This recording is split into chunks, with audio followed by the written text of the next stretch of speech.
What's going on, y'all? So listen. What's up, y'all? Greenleaf season 2, episode something. What episode is this? Episode 12, House Rules. Okay. I'm I'm gonna be quite honest, and maybe because I am a part of this community and I just hate seeing this because and I hate the fact that we have to separate ourselves and say, the gay community and the straight community. And you don't ever see them say the straight community. They just say they're people, but we got to be sectioned onto the gay community. This ain't the video for this. It is what it is. But this episode was kind of digging on the fact that the gay issue in the church, and the church been getting the business, at least one particular church this whole week. So it's just, y'all know how I feel about that. And let me just clarify this. I'm not against Christians. I am a Christian myself, okay? But do I attend, a church, or do I go to the Kingdom Hall? I used to be a Jehovah's Witness. No, I don't. At this moment, but I still know my Bible and stuff like that. That's not to say that I would never go back to being a Jehovah's Witness or, step foot in the church. But the things that I see, and it just don't look right. A lot of stuff just don't add up to me. So I can continue to just be a spiritual person. I don't need a man telling me or a person telling me what I should and shouldn't do when I can read it for myself and I can interpret it for myself, and not you have to interpret it and I'm supposed to take your word as gold. No, okay? But the episode starts off and Skanks is in his congregation and he's giving a speech, well, his sermon or whatever, about accepting homosexuals, okay? And I'm sitting here like, where's this gonna go? Because at first, when the thought came up last week with Grace and all this stuff, I kept saying what he is saying and what he's trying to do is correct, trying to say that, hey, gay people are people too, okay? They can be Christians too. They can come to church. God loves them just as much as they love you, everyone else. We're no different from anybody else. I don't understand the fascination. Please, in the comments, please, and let's be respectful of one another. I really want to, get where the mind frame comes from, where it's so much hate or dislike or side eyeing of people who are gay from regular folks. And I'm talking about from you Christians that believe so heavily in the Bible. And don't give me that part where, oh, it's in the Bible and it says this and it says that. Yeah, but you also commit sin and you also do certain stuff. And I was up in here hollering, no doubt, when Basie said, I mean, yeah, you say we shouldn't discuss it because that's what the Bible said and we know what it is and we shouldn't discuss it. But ain't no man gonna give me something in the Bible and not tell me something and not me come back to you with some more shit in the Bible, okay? Listen, so you want to be against this, but I'm pretty sure you gonna go down there to that shrimp fry, okay? I'm sure that you just woke up from your boyfriend house and came down here.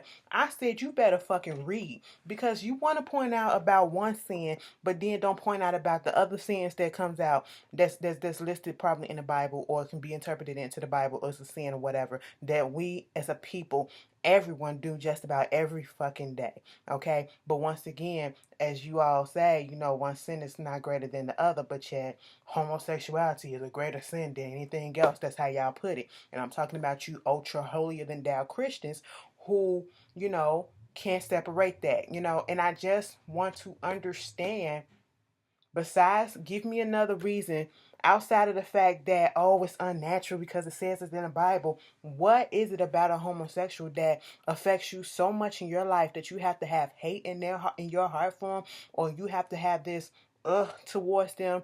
And why do you look down on them as if they're different, a different species? No, we're fucking human people too, okay? We're no different from you, and the only difference that there really is the fact that we sleep with the same sex. That's literally it. That is literally it. Give me something else that happened, okay? I just don't understand it. I really don't. Your basis for the argument is very weak.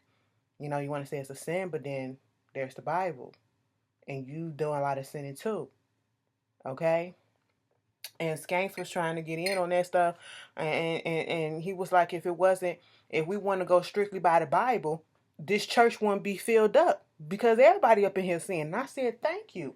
But then when he came in and started talking, actually used the words homosexual and saying that we need to go ahead and say we love the homosexuals and God loved gays and accept them and all this stuff. The murmurs and all that stuff just started. They was looking at each other like, girl, please, we ain't got that. So of course this goes viral because Darius is back there recording it and he does a little a long ass story interview with Skanks about it. And Skanks had mentioned Calvary at one point, and of course, Grace and them, they talking about it the next morning, and they trying to say, well, we never made Kevin feel away and all this stuff. I said, you kind of did. You kind of did. Kevin went through all the stuff that he went through. And later in the episode, Grace went through some of Kevin's stuff and found the little pamphlets and was talking to her dad about it, that he was trying to go through these conversion classes to say that he's not gay anymore. And all this other stuff that you got to put your body through so that you can get the evil thought of homosexuality out your mind. As if you keep doing this stuff, you're gonna combust. Who the fuck are you to tell a person whether or not they're going to hell or not? Because you are speaking as if you're God when you tell a person you're going to hell, you're going to burn, and all this stuff. You going to hell just for telling the person that because you're not God. You don't know what he's going to say, what he's going to do, and what he's thinking. Okay, you don't. Just because you're reading from a book that was written by a man, okay, that supposedly came from, just common sense. Let's just go there, okay? And it's just like, don't do that. Don't think for God. Don't think for God. And every time you open up your mouth and you judge a person, you're thinking and you're trying to put as if you're God when you do stuff like that. I just want y'all to understand that, okay? You Christians that want to do that, please understand that. So the dad, Grace's whole thing is, she's not getting turning over to Skanks, but she's liking some of the stuff that he's saying about, accepting homosexuals and things of that stuff, and that we need to combat this problem, whereas we need to let people be who they are and let them be accepted within the congregation and let it be okay. And she's trying to get the dad on board, but old people stuck in their ways and probably scared to make a change and what people may think and all this stuff. And you can see that either he feels a way too about gay people, but it's not as strongly and not as negatively, but it's still there because that's how he was brought up. And I don't know, it was just a tug of war type of thing going on. Like, he knows it's not right to judge and tell a person you aren't welcome and all this stuff, but you know let's go by the Bible and all this stuff. So it was that. And he even wasn't even here for the programs that was going on trying to convert from gays to straight and heterosexual and stuff like that. So at least we got that out of there. Lady Mae, she just in her own little shit with that. What else is going on? Bishop went over there to talk to Skanks, okay, to roll up in there because he was like, I'm tired of him putting my name up in his mouth. Don't mention Calvary. He was in his feelings because Darius did this damn newspaper article or whatever, this interview with Skanks, and didn't invite him, didn't even ask him no questions or whatever, but his church and his name all up through it. Okay, wait a minute. Did he call and talk to Carlton? Yeah, I bet you he did, but he couldn't come over here and get a statement from us. All right, let me go over here and talk to Skanks. Skanks, leave my family the fuck alone. I said, Bishop, who the fuck you is? Bishop came up in there like you owe him money. Mind you, it was a loan shark up in there trying to get his money back from Skanks. Skanks still owe people $50,000. I said, dude was like, he said, I'll get you them cards later. And then the guy, when he left, he was like, etc., etc. I said, get your King and I ass out of here, okay? Go look at the King and I. And he always say, etc., etc., etc. That shit used to be everything. But, he came up in there like he was really scaring somebody. I said, okay, if you do what you do. So, Lady Mae, at this one point, Lady Mae went down there to see Jacinta, and before that, she was trying to see, Bishop was trying to see what type of business they got going on. But she was like, it's just, trying to get her the head of the, Women's Day thing that's going to happen, and appreciation for getting the kids, Zora and Sophia, back onto the cotillion and all that stuff. And later, that's when we learned that, Rochelle ain't really telling the truth because Jacinta was like, how do you know Rochelle? Like, exactly, what did she tell you about what happened? Because Jacinta said that she knows Rochelle from the fact that Rochelle was working with her money and she's a whiz with money and her finances and getting that shit straight for years, so they became close. And then when Lady May, and when she asked Lady May, what all did she tell you? I was like, Lady May is saying one thing, but Lady May is fishing so that she don't have to tell her exactly everything, but get her to tell her bits and parts of it so she can piece that story together. And basically what we got from it, that Kensington preacher that she said she was at when she had so-called breast cancer, no baby. What it sound like is because Jacinta said, don't tell her that I told you this, but it's a shame that they always trying to make it seem like it's put the fault on the woman. Because these men out here, they can't, it's not like they can't stop themselves from doing stuff that they not supposed to be doing. I said, so what you trying to say is Rochelle was fucking the pastor and got caught, and they put all the blame on her, the scarlet letter. I said, what? Adulterer. You committing sins of the flesh. What? That's what I got out of it. If y'all got something different, let's put it down in the comments and think. Cause the way that she was doing, she's working her magic on Bishop, because she actually called. He was like, no, don't take the phone call. Lady May said, go ahead and take that phone call. So when Lady May leaves out, he gets on the phone. He was like, Rochelle, I was just thinking about you, sitting back up in the chair, lighting all the way up. And, he was like, oh, you ain't got to call me Bishop. Call me James. I said, James? Oh, Bishop. James Greenleaf. Okay. So, Rochelle pops by and, they was talking about the whole thing with the skank shit and how he put that thing out there about homosexuality. And of course, her thoughts is the same. She ain't really here for it. And then she was like, what he did made my decision clear about what I need to do and what I came here to tell you. And he was like, what you came to tell me, girl? Okay, come on, big leg girl. What you gonna tell me? She was like, I couldn't tell you that I want to join cavalry. I said, oh shit, May, come get your gun. Come get your gun and put a chastity belt on his. Because Mama is trying to come through y'all and fuck it up just like she did over there with Kensington, that preacher 5 years ago. All right. But I said this ain't gonna end well. No, it's not. Grace and Darius. This whole thing with Grace and Darius, I just don't like the relationship because I feel like he's lying. I feel like, every time they get together and something pops up, granted some stuff do pop up, he try to use that against her as if she's hiding or holding stuff back. And then it's like he guilts her into saying stuff that she really don't want to say. And that's how he got the story out of her about what happened with Mac, okay? And then, they were supposed to go on a little date or something, but she had to cancel it for a minute. Or not even cancel it, put it to the back for a couple of hours or whatever, while Charity go out on her little date with Jabari. Now, the girl, let me just get on Jabari right quick. What is going on with that? Charity kissed him, like open mouth tongue kissed him. I was like, damn, Charity, you was thirsty for that. It's been a minute, so I give you that. I understand. You wanted to feel like you got a so-called straight person, wanted to give you some affection. So here you go, You haven't felt this in a long time since Kevin left or before Kevin. Okay? But you know, ever since then, he come back in town, giving her recording all this stuff. I want you to make the beats and stuff, and right out here. What, you don't want me to come out here to Memphis? I mean, I'm good. I still want you to come out and all this stuff. It was like he kind of put her right back in the friend zone.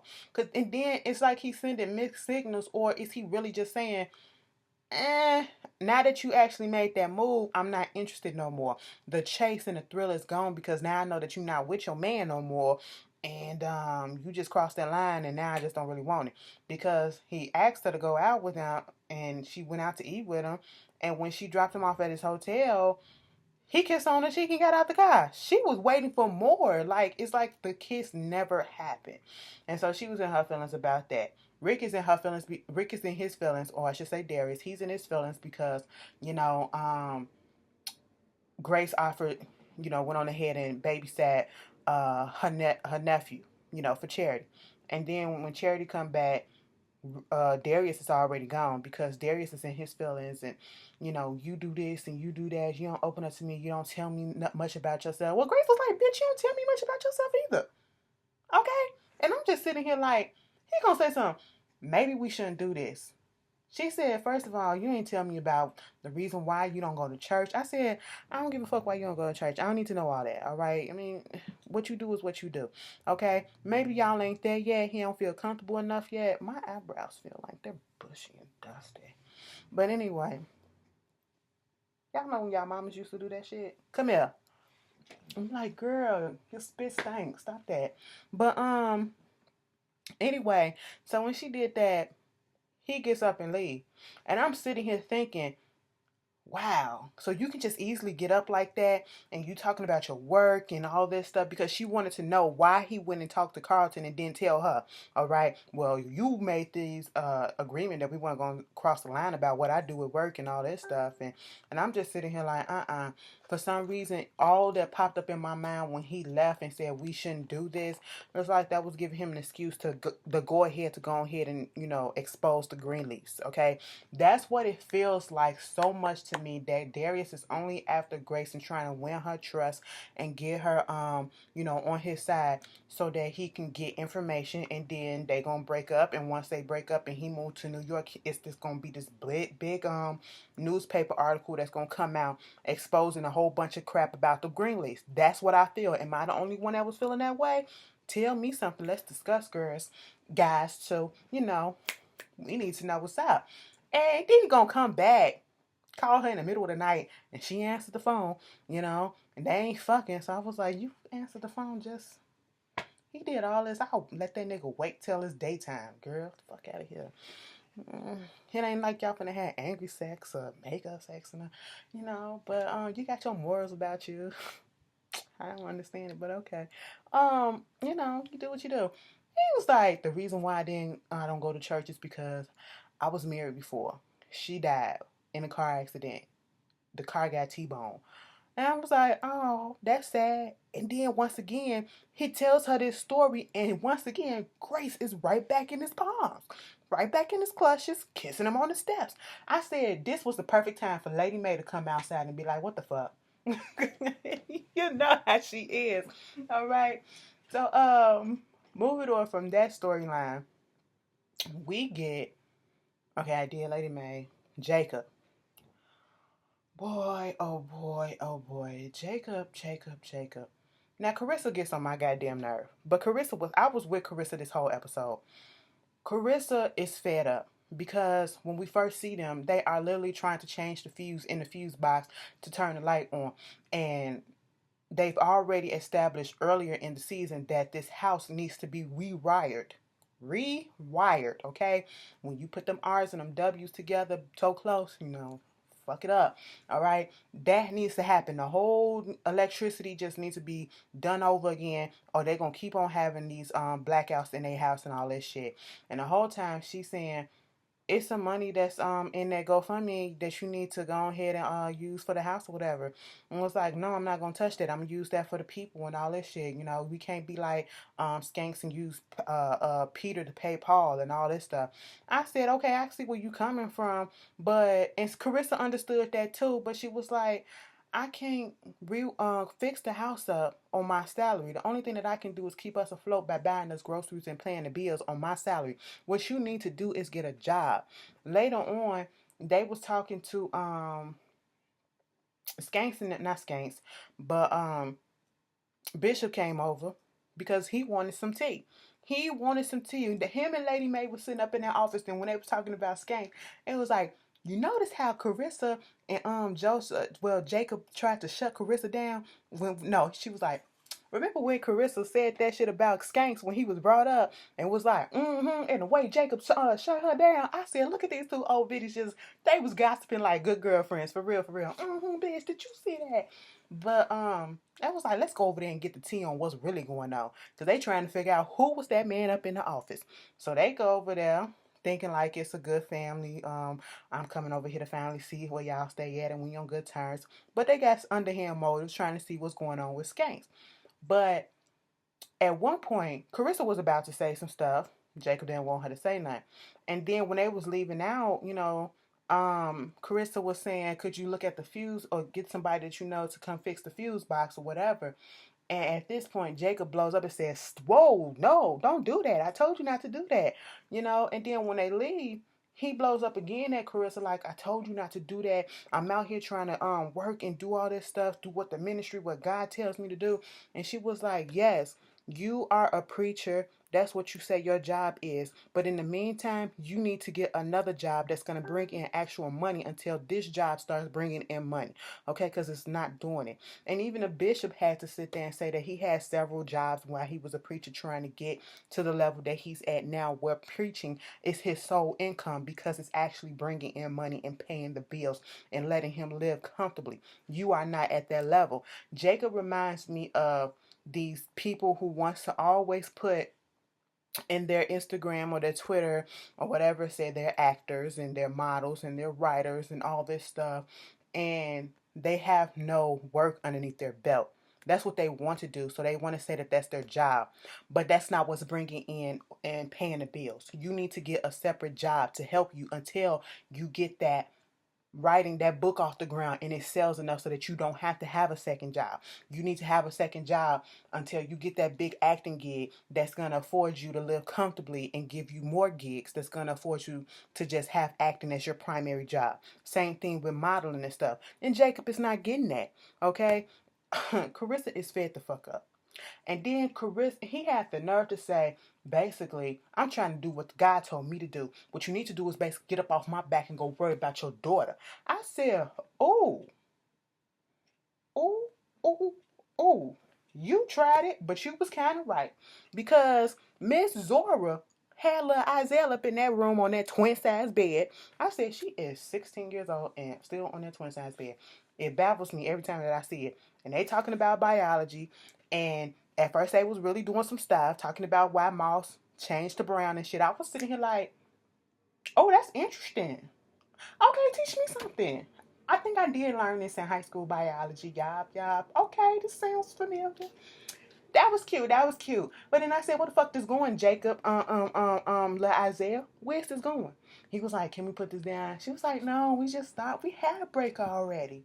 So of course they up in there doing what they shouldn't be doing, and Jacob's coming there and finds out that Isaiah's in there. Of course he gets in his feelings about it, as he should as a parent, telling him not to show up when he's not there, and puts him out.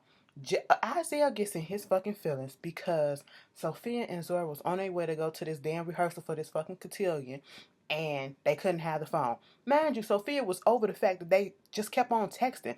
The texting were going bing, bing, bing, bing, and I was just sitting here like, that is a sign. Given his history and what he did to her in that confession in that studio, and then all of a sudden want to show up and make up, and then you want to keep texting, and then when she finally calls you and you finally answer, you in your feelings because she couldn't respond to your text because she couldn't have her phone because she was doing other things that was more important to you, and now you get in your feelings and you get upset and you hang up on her with an attitude, okay? But then he gonna come back and he gonna say something sweet or whatever and get back in his good graces with her and make her feel like she did something wrong, okay? So she gotta make it up to him. That's what an abuser do. And y'all seen what happened on that preview for the next episode. Zora had a big ass bruise right there on her forehead. I said, so he finally headbutted or punched your ass in the face, huh? And you still gonna be with that nigga. He gonna come up in there crying like, I'm sorry. I said, bitch, fuck your sorries. Fuck your sorries. You do not put your hands on anyone, okay? That's what you don't do. But sometimes motherfuckers gotta learn, and that is a fast ass girl, and she's gotta learn the hard way. Okay. I think that's it. If I forget anything else, I did like that little moment Charity and Grace had with each other when they was comparing notes about how both of them didn't get no dick or no kiss that night. It was cute. I was like, that's what sisters do.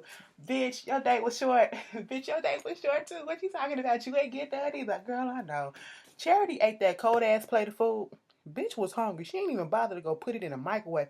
I said, I hope that was Grace plate that you eating out of and not Rick's, because that is disgusting. But anyway, if I missed something, please put it down in the comments. Okay? We're going to discuss and we're going to respect one another and we're going to enjoy the rest of our night and the rest of our week. Peace, y'all.